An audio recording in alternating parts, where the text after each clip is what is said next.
আজকে আমরা কোন সময়ে দাঁড়িয়ে আছি? 2025। যখন আমার মুখের ভাষা অনেক পাল্টে গেছে, আমার কথা বলার ধরন পাল্টে গেছে, আমার পরস্পরের সঙ্গে কথোপকথনের ধরন পাল্টে গেছে। কবিতা বলবার বেলায় আমি হঠাৎ 70 বছর পিছিয়ে যাবো, এটা কেন হবে?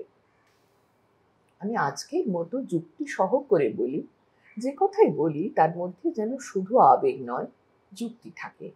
যে কথাটা যেভাবে বলছি, সে বলার যুক্তিটা কি সেটা যদি নিজের কাছে পরিষ্কার থাকে, তাহলে কিন্তু অনেক স্বচ্ছন্দ লাগে নিজেরও, এবং মনে হয় যে অপরের কাছে সেটা পৌঁছে দেওয়াটাও সহজ হয়।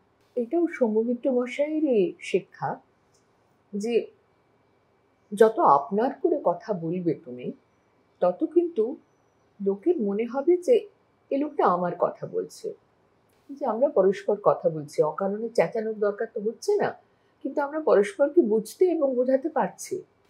যদি সব মিলিয়ে আমরা প্রকাশের ক্ষেত্রে ওই স্বাভাবিক সাবলীল ধরনটা রাখি, তাহলে মনে হয় সেটা যারা শোনেন তাদের কাছে একটু সহজ মনে হয়।